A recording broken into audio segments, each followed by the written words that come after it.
আমরা যদি একটু ট্রিক খেলতাম তাহলে উনিও বিরোধী দল নেতা হতে পারতেন, তখন হয়তো এরশাদ সাহেব বসতেন। সেটা করা খুব কঠিন ব্যাপার ছিল না, আমরা ইচ্ছে করে তা করে দিতে পারতাম। আমি সত্যি বলি, এটা পারতাম আমরা করবার, সে সুযোগ আমাদের ছিল। পর্যবেক্ষকদের অনেকেই মনে করে 2008 সালে অনুষ্ঠিত নবম জাতীয় সংসদ নির্বাচন ছিল বাংলাদেশের সর্বশেষ অবাধ ও সুষ্ঠু নির্বাচন। সেই নির্বাচনের পর আওয়ামী লীগ গত 15 বছর যাবৎ একটানা ক্ষমতায় রয়েছে। 2001 সালে বিএনপি ক্ষমতায় আসার কয়েক বছর পরেই সংবিধান সংশোধনের উদ্যোগ নেওয়া হয়। এই সংবিধানে সংশোধনের কয়েকটি দিক ছিল। এই সংশোধনীর মাধ্যমে সংরক্ষিত মহিলা আসন 30 থেকে বাড়িয়ে 45টি করা হয়েছিল। এছাড়া সুপ্রিম কোর্টের বিচারপতিদের অবসর নেবার বয়স 65 থেকে বাড়িয়ে 67 করা হয়েছিল। সরকারি এবং স্বায়ত্তশাসিত সব প্রতিষ্ঠানে প্রধানমন্ত্রীর ছবি প্রদর্শনের বিধানও করা হয়েছিল এর মাধ্যমে। 2004 সালের 16 মে সংসদে এই সংশোধনের জন্য বিল উত্থাপন করেন তৎকালীন আইনমন্ত্রী মওদুদ আহমদ, যার মধ্যে সবচেয়ে গুরুত্বপূর্ণ ছিল সুপ্রিম কোর্টের বিচারপতিদের অবসরের বয়স বাড়ানো। সংবিধানের এই সংশোধনী একেবারেই সাদামাটা কোনো বিষয় ছিল না। এর পেছনে পরবর্তী সাধারণ নির্বাচনকে প্রভাবিত করার ইচ্ছে লুকায়িত ছিল বলে অনেকেই মনে করেন। কারণ তখন তত্ত্বাবধায়ক সরকার ব্যবস্থা চালু ছিল। সংবিধান অনুযায়ী সর্বশেষ অবসরপ্রাপ্ত প্রধান বিচারপতি হবেন তত্ত্বাবধায়ক সরকার প্রধান। তৎকালীন বিরোধী দল আওয়ামী লীগ অভিযোগ তোলে যে বিএনপি তাদের পছন্দসই ব্যক্তিকে তত্ত্বাবধায়ক সরকারের উপদেষ্টা করার জন্য নানা আয়োজন করেছে। 2003 সালের জুন মাসের শেষের দিকে বাংলাদেশের প্রধান বিচারপতি হিসেবে নিয়োগ পান KM হাসান। তখন অভিযোগ উঠেছিল যে বিএনপি সরকারের পছন্দের কারণেই জ্যেষ্ঠতা লঙ্ঘন করে মিস্টার হাসানকে প্রধান বিচারপতি নিয়োগ করা হয়েছিল। আইন বিষয়ক প্রয়াত লেখক এবং সাংবাদিক মিজানুর রহমান খান 2018 সালের 5 ফেব্রুয়ারি দৈনিক প্রথম আলোতে এক নিবন্ধে লিখেছেন, হাসানকে যখন 13তম প্রধান বিচারপতি করা হয় তখন ওই দুজনকে ডিঙিয়ে তা করা হয়। সেই অর্থে আপিল বিভাগের জ্যেষ্ঠতা লঙ্ঘন করে প্রধান বিচারপতি নিয়োগের পথ বিএনপি দেখিয়েছে। সুপ্রিম কোর্টের বিচারপতিদের অবসরের বয়সসীমা বাড়ানোর মূল উদ্দেশ্য ছিল তৎকালীন প্রধান বিচারপতি KM হাসান অবসরের পরপরই যাতে তত্ত্বাবধায়ক সরকারের প্রধান হতে পারেন। বিচারপতি KM হাসান যাতে তত্ত্বাবধায়ক সরকারের প্রধান উপদেষ্টা হতে না পারেন সেজন্য 2004 সাল থেকেই তৎকালীন বিরোধী দল আওয়ামী লীগ ধীরে ধীরে আন্দোলনের ক্ষেত্র তৈরি করতে থাকে। তারা শুরু থেকেই বলতে থাকে যে KM হাসান বিএনপির লোক এবং এক সময় তিনি বিএনপি থেকে নির্বাচনও করতে চেয়েছিলেন। এছাড়া তিনি বিএনপির কমিটিতেও ছিলেন বলে অভিযোগ আনা হয়। আওয়ামী লীগ শুরু থেকেই বলে আসছিল যে তারা KM হাসানকে তত্ত্বাবধায়ক সরকার প্রধান হিসেবে মানবে না। অন্যদিকে বিএনপিও তাদের পরিকল্পনা মতোই এগিয়ে যাচ্ছিল। কারণ আইন শৃঙ্খলা পরিস্থিতির অবনতি, দ্রব্যমূল্যের ঊর্ধ্বগতি এবং দুর্নীতির বিস্তর অভিযোগ ছিল বিএনপি সরকারের বিরুদ্ধে। তারা বুঝতে পারছিলেন যে 2007 সালের নির্বাচনে তাদের পক্ষে জয়লাভ করা সহজ হবে না। তাছাড়া 1991 সাল থেকে দেখা গেছে যে কোনো সরকার পরপর 2 বার ক্ষমতায় আসতে পারেনি। আওয়ামী লীগের সহিংস আন্দোলনের মুখে বিচারপতি KM হাসান 2006 সালের অক্টোবর মাসের শেষের দিকে তত্ত্বাবধায়ক সরকারের দায়িত্ব নিতে অপারগতা প্রকাশ করেন। মিস্টার হাসান তখন বিবৃতি দিয়ে জানিয়েছিলেন যে 2 প্রধান রাজনৈতিক দলের মধ্যে সংলাপ ভেঙে যাওয়ায় তিনি এমন সিদ্ধান্ত নিয়েছেন।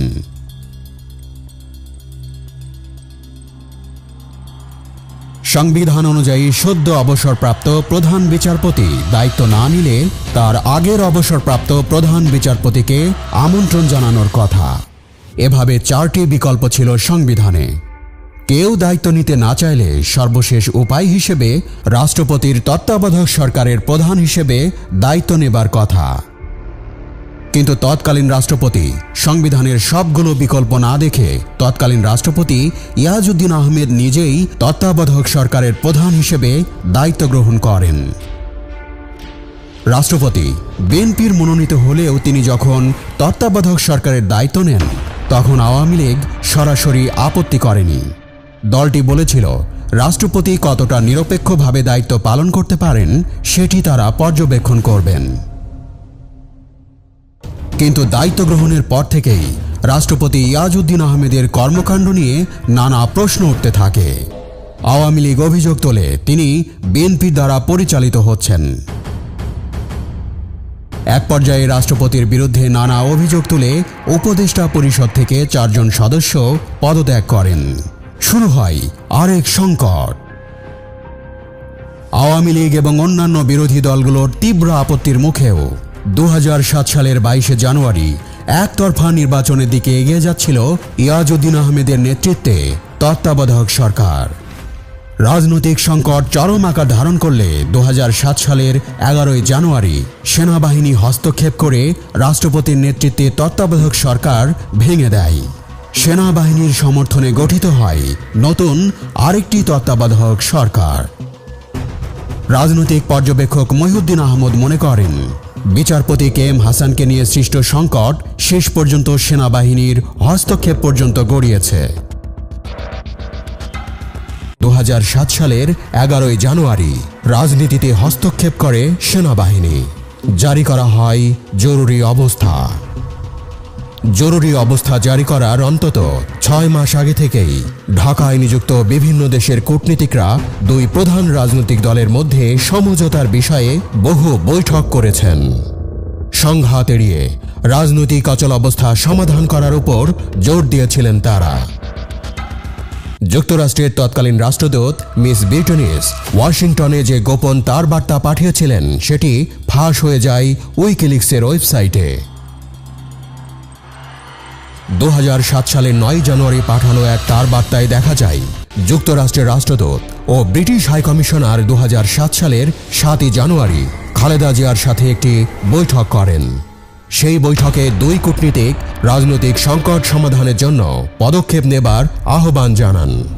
তারা খালেদা জিয়াকে আরও বলেন রাজনৈতিক সমঝোতা হলে দেশ সংঘাতের হাত থেকে পরিত্রাণ পাবে এবং সামরিক হস্তক্ষেপের যে গুঞ্জন তৈরি হয়েছে সেটিও দূর হবে।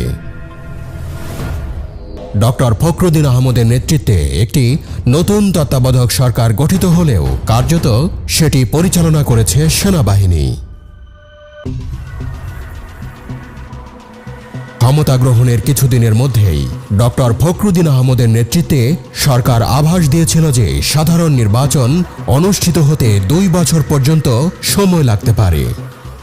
সেজন্য কারণ হিসেবে বলা হয়েছিল নির্বাচন কমিশন পুনর্গঠন এবং ছবিসহ ভোটার তালিকা তৈরি। একই সাথে সেনাবাহিনীর প্রত্যক্ষ সহায়তায় তথাকথিত দুর্নীতি বিরোধী অভিযান শুরু করেছিল দুর্নীতি দমন কমিশন। এর মূল লক্ষ্য ছিল রাজনীতিবিদ এবং ব্যবসায়ীরা। অভিযোগ উঠেছিল আওয়ামী লীগ নেত্রী শেখ হাসিনা এবং বিএনপি নেত্রী খালেদা জিয়াকে রাজনীতির বাইরে রাখার জন্য সর্বাত্মক চেষ্টা করেছে সেনা সমর্থিত তত্ত্বাবধায়ক সরকার, কিন্তু সেটি সফল হয়নি। বিএনপি এবং আওয়ামী লীগ উভয় দলকে ভেঙে টুকরো করতে চেয়েছিল তৎকালীন সেনাবাহিনীর ঊর্ধ্বতন কর্মকর্তারা, কিন্তু তাতেও কোনো লাভ হয়নি। মূল নেতৃত্বের বাইরে 2 প্রধান রাজনৈতিক দলের মধ্যে আরেকটি অংশ সৃষ্টি করার চেষ্টা হয়েছিল যারা সংস্কারপন্থী হিসেবে পরিচিতি পেয়েছিলেন। আওয়ামী লীগের মধ্যে বিষয়টা খুব বেশি প্রকাশ্যে না আসলেও বিএনপি সংস্কারপন্থী অংশটি প্রকাশ্যে এসেছিল। তারা দলের ভেতরে নানা ধরনের সংস্কার প্রস্তাব সামনে এনেছিল। পরবর্তীতে সব দলের অংশগ্রহণে একটি নির্বাচন অনুষ্ঠানের জন্য নানা সমঝোতার চেষ্টা চলে। পর্দার সামনে এবং আড়ালে বিএনপি আওয়ামী লীগের সাথে আলোচনা অব্যাহত রাখে তত্ত্বাবধায়ক সরকারের উপদেষ্টারা এবং সেনাবাহিনীর ঊর্ধ্বতন কর্মকর্তারা। বিএনপি নির্বাচনে অংশ নেবে কিনা সেটি নিয়ে 2008 সালের গোড়া থেকেই সন্দেহ শুরু হয়। নির্বাচনে অংশ নেবার বিষয়ে খালেদা জিয়ার কিছু আপত্তি ছিল। তিনি চেয়েছিলেন তার 2 ছেলে তারেক রহমান এবং আরাফাত রহমানের মুক্তি ও বিদেশে চিকিৎসার ব্যবস্থা করা। কিন্তু সেনা গোয়েন্দারা শর্ত দেন যে বিএনপি নির্বাচনে অংশ নিলে খালেদা জিয়ার শর্ত মেনে নেওয়া হবে।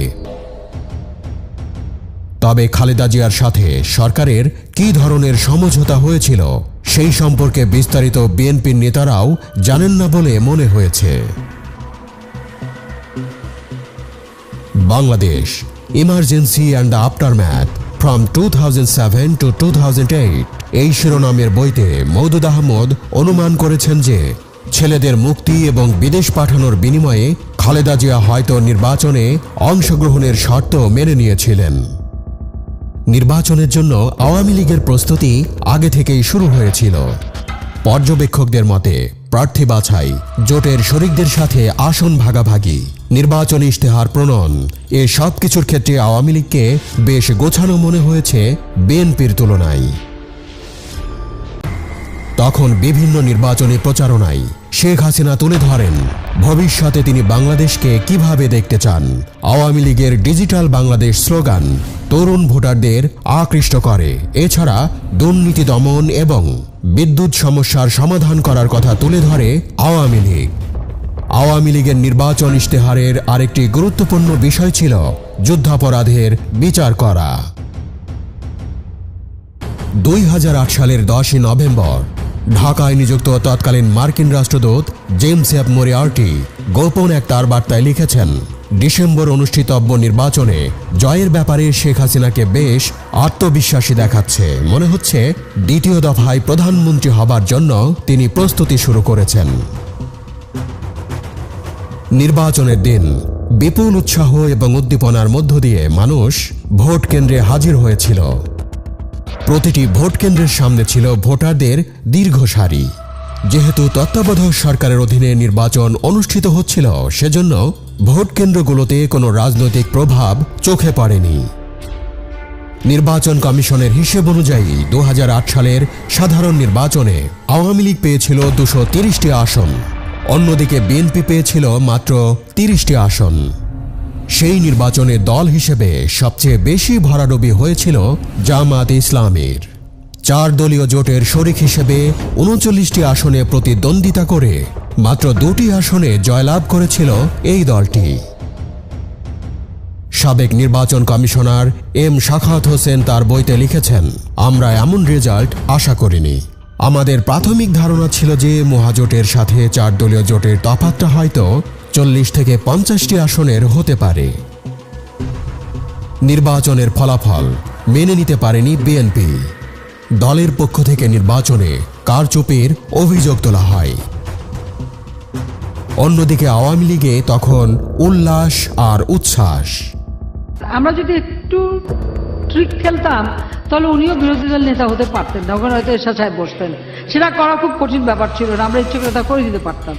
আমি সত্যি বলি, এটা পারতাম, আমরা করবার সে সুযোগ আমাদের ছিল। নির্বাচনে জয়ের ব্যাপারে আওয়ামী লীগ আত্মবিশ্বাসী ছিল ঠিকই, কিন্তু জয়ের ব্যবধান এত বেশি হবে সেটি অনেকেই ভাবতে পারেননি।